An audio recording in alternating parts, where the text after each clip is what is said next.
তো প্রিয় ছাত্রছাত্রী সবাইকে চ্যানেলে আবার একবার স্বাগত জানাই। আজকে আলোচনা করব উচ্চ মাধ্যমিক চতুর্থ তথা ফাইনাল সেমিস্টারের একটি গুরুত্বপূর্ণ সংস্কৃত বিষয়ের টেক্সট। তো তোমাদের যে সিলেবাস রয়েছে তাতে তোমাদের একটি গল্প রয়েছে, হাসবিদ্য কথা। তো সেই গল্পটির টেক্সট আলোচনা করব। এর আগের ভিডিওতে আমি এখান থেকে গুরুত্বপূর্ণ কিছু আলোচনা করেছিলাম, যেমন ভূমিকা অংশ, লেখক পরিচয়, উৎস, নামকরণ, বিষয়বস্তু, এইগুলো আলোচনা করেছিলাম। তো যারা সেই ভিডিওটি দেখোনি তারা অবশ্যই দেখে নিতে পারো, এই চ্যানেলে রয়েছে। তো আজকে আলোচনা করব হাসবিদ্য কথা গল্পের টেক্সট। তো টেক্সটটা আজকে আমরা যদি পুরোটা আলোচনা করি তাহলে অনেক বড় হয়ে যাবে। আজকে কিছুটা আলোচনা করব এবং এরপরে আবার একবার ভিডিও করে বাকি অংশ আলোচনা করে দেব। তো দেখো, আজকে আর আমি আগেরগুলো বলছি না, যেগুলো না বললে নয় আমি সেগুলোই বলছি, তারপরে শুরু করছি। যেমন আমাদের পাঠ্যাংশের নাম হচ্ছে হাসবিদ্য কথা, এর রচয়িতা হচ্ছেন বিদ্যাপতি এবং এর উৎস হচ্ছে বা উৎস গ্রন্থ হচ্ছে পুরুষ পরীক্ষা নামক একটি গ্রন্থ। তো পুরুষ পরীক্ষা গ্রন্থের টোটাল যে গল্প রয়েছে সেখানে 52টি কাহিনী রয়েছে। তার মধ্যে আমাদের এই গল্পটি অর্থাৎ হাসবিদ্য কথা, এটি 39তম কাহিনী। তো একটি খুবই হাস্যরসপূর্ণ গল্পের পরিবেশন করা হয়েছে, খুবই সহজ এবং সুন্দর।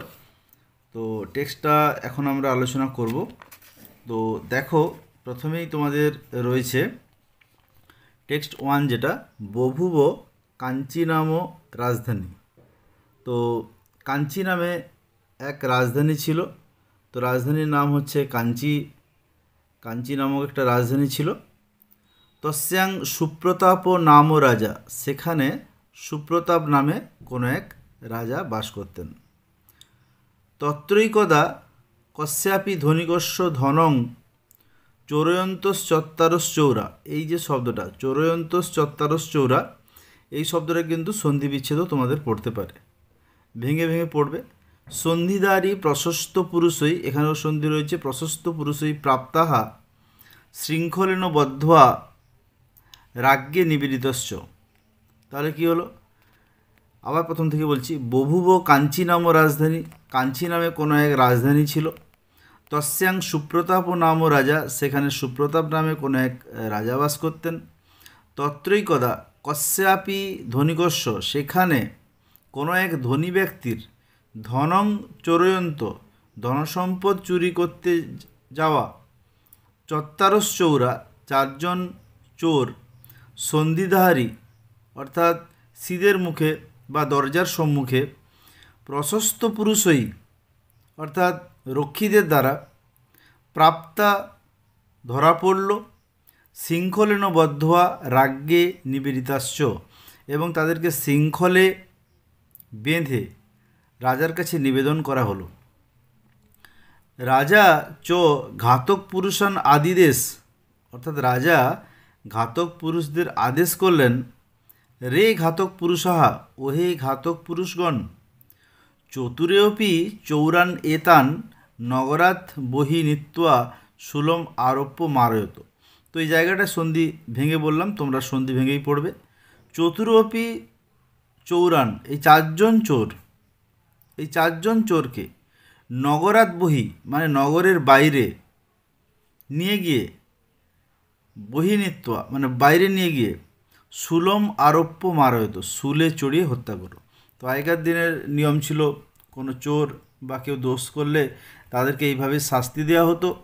আর এখানেও আমরা দেখছি যে এখানে শুলে আরোপ করে মারার একটা শাস্তি দেওয়া হয়েছে এবং সেটা হচ্ছে মৃত্যুদণ্ড। তো এরপরে টেক্সটে আমরা দেখে নেব। তারপরে কি হলো না, তারপরে বলা হচ্ছে তত রাজজ্ঞয়া ঘাতক পুরুষই ত্রয়শ্চৌরা সুলম আরোপ্য হতা।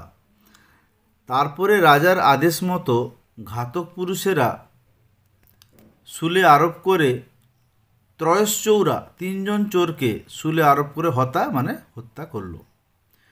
চতুর্থেন চিন্তিতং যৎ, এই সময় চতুর্থজন চিন্তা করেছিল। চিন্তার বিষয়গুলো কিন্তু দুটো শ্লোকে রয়েছে, যেমন এটা প্রথম শ্লোক আবার নিচে আর একটা শ্লোক রয়েছে। তো আমরা প্রথম শ্লোকটা পড়ব। কি রয়েছে না, প্রত্যাসন্নেপি মরণে রক্ষোপায় বিধীয়তে উপায়ে সফলে রক্ষ্যা নিষ্ফলে নাধিকং মৃতে। তো এই যে দুটো লাইন রয়েছে, এই দুটো লাইন মিলে একটা শ্লোক। তোমরা চাইলে এটা অবশ্যই মুখস্থ করবে, গুরুত্বপূর্ণ শ্লোক। তো এই উক্তিটা কিন্তু চতুর্থ চোর না, চতুর্থেন চিন্তিতং যত, চতুর্থ চোর যখন চিন্তা করলো, যখন তিনজন চোরকে মারা হলো তখন চতুর্থ চোর চিন্তা করলো প্রত্যাসন্নেপি মরণ রক্ষোপায় বিধীয়তে, যখন মরণ উপস্থিত হয় তখন কোনো উপায় বের করতে হয়। উপায় সফলে রক্ষা নিষ্ফলে নাধিকং মৃতে, উপায় যদি সফল হয় তাহলে রক্ষা পাওয়া সম্ভব, আর যদি উপায় নিষ্ফল হয় নাধিকং মৃতে অর্থাৎ মৃত্যুর থেকে অধিক হবে না। মৃত্যুদণ্ড তো স্থির হয়ে গেছে, কিন্তু এখানে বক্তব্য হচ্ছে চতুর্থ চোরের যে তাও একটু বাঁচার চেষ্টা করতে হবে, কারণ বুদ্ধিমান ব্যক্তি তারা নিয়তির হাতে সব কিছু ছেড়ে দেয় না, তারা অন্তত শেষ পর্যন্ত একটু বাঁচার চেষ্টা করে। তাই যেহেতু মৃত্যুদণ্ড স্থির হয়ে গেছে, তাই এখানে বাঁচার চেষ্টা কিন্তু বার করতে হবে। অপিচ আরও বলা হয়েছে, দিয়ে আবার দুটো লাইন রয়েছে, ব্যাধিনা পিড্যমানোপি মার্যমানোপি ভুভুজাহা, ব্যাধিনা পিড্যমানোপি মার্যমানোপি ভুভুজা প্রত্যয়তি জমদারাত প্রতিকার পর নর। তাহলে এখানে কি বলা হলো, বলা হলো ব্যাধিনা পিড্যমানোপি, ব্যাধির দ্বারা, কোনো রোগের দ্বারা, পিড্যমানোপি পীড়াগ্রস্ত হলেও, মার্যমানোপি মারা যাচ্ছে এমন অবস্থাতেও, ভুভুজা মানে রাজার দ্বারা, প্রত্যয়তি জমদারাত, প্রত্যয়তি মানে হচ্ছে ফিরে আসা বা ফিরে আসে, জমদারাত জমের দুয়ার থেকে, কারা না প্রতিকার পরনর মানে প্রতিকার পরায়ণ মানুষ। তাহলে কি দাঁড়ালো, দাঁড়ালো যে ব্যাধি বা রোগের দ্বারা পীড়িত হয়েও রাজার হাতে মৃত্যু ঘটতে যাচ্ছে এমন অবস্থাতেও যারা প্রতিকার পরায়ণ মানুষ তারা কিন্তু সাক্ষাৎ মৃত্যু বা সাক্ষাৎ জমের দরজার থেকেও কিন্তু ফিরে আসে। তাহলে এই দুটো যে শ্লোক, এই দুটো শ্লোকের বক্তা কিন্তু চতুর্থ চোর, এবং খুবই গুরুত্বপূর্ণ এই দুটো শ্লোক। আশা করছি তোমরা বুঝতে পেরেছ। এরপরে আর একটু টেক্সটে আমরা চলে যাব। তো এরপরে কি রয়েছে না, এরপর রয়েছে চৌর উবাচ, চোর বলল রে রে ঘাতক পুরুষাহা, চোর কি বলল না, ওহে ঘাতক পুরুষগণ, ত্রয়শ্চৌরা যুষ্মাভি হত্যা এব রাজজ্ঞয়া, অর্থাৎ তিনজন চোরকে তোমরা রাজার কথা মতো হত্যা করেছ। মাং রাজসন্নিধানং কৃত্বা মারয়ত, আমাকে রাজার কাছে নিয়ে গিয়ে তবে তোমরা আমাকে মারো। যত অহম একাং মহতি বিদ্যাং জানামি, অর্থাৎ যেহেতু আমি একটা মহৎ বিদ্যা জানি, মই মৃতে সা বিদ্যা অস্তং যাস্যতি, আমি মরে গেলে সেই বিদ্যা আমার সঙ্গেই কিন্তু বিলুপ্ত হবে বা চলে যাবে। রাজা তু তাং বিদ্যাং গৃহীত্বা মাং মারয়তু, রাজা সেই বিদ্যা গ্রহণ করে তবে আমাকে মারুন। তেন বিদ্যা মত্তলোকে তিষ্ঠতি, এইভাবে সেই বিদ্যা এই মত্তলোকে বা পৃথিবীতে থাকবে। এই যে লাইনটা তোমাদের রয়েছে, তেন বিদ্যা মর্তলোকে তিষ্ঠতু, এই লাইনটা তুলে কিন্তু তোমাদের বড় প্রশ্ন দিতে পারে। এই উক্তিটি কার বা এই উক্তিটি কার এবং তাৎপর্য কী? তাহলে এখানে চতুর্থ চোরের বক্তব্য হচ্ছে আমাকে রাজার কাছে নিয়ে গিয়ে তবে মারো, কারণ আমি একটা মহৎ বা বড় ধরনের বিদ্যা জানি। যদি আমি মারা যাই তাহলে সেই বিদ্যা আমার সঙ্গে অস্ত চলে যাবে বা বিলুপ্ত হয়ে যাবে। তাই রাজা সেই মহৎ বিদ্যা গ্রহণ করে আমাকে মারুন, আর এইভাবে সেই বিদ্যা কিন্তু মর্ত্যলোকে বা পৃথিবীতে বেঁচে থাকবে। এর পরের উক্তি হচ্ছে কি না, ঘাতকা উঁচু মানে ঘাতক পুরুষেরা বলল, রে চৌর পাপ পুরুষাধম, ওরে চোর তুই তো পাপ পুরুষের থেকেও অধম। বদ্ধস্থানম আনিতোসি, তোকে বদ্ধভূমিতে নিয়ে আসা হয়েছে, এখানে সন্ধি রয়েছে, বদ্ধস্থানম যুক্ত আনিত যুক্ত ওসি। তাহলে বদ্ধভূমিতে আনা হয়েছে যেখানে তোকে শুলে চড়ে হত্যা করা হবে। কিম অপরং জীবিতমিচ্ছসি, এখানেও তুই বাঁচতে চেষ্টা করছিস, বা তুই কি করে এখনও বাঁচার জন্য চেষ্টা করছিস। কাং বিদ্যাং জানাসি, তুই কি বিদ্যা জানিস। কথং বা তব অধমস্য বিদ্যা ভূপালেন গৃহীতব্যা, আর কেনই বা রাজা তোর কাছ থেকে এই বিদ্যা নেবেন। তোর কাছ থেকে বলতে তোর মতো চোরের কাছ থেকে রাজা বিদ্যা নেবেন কেন।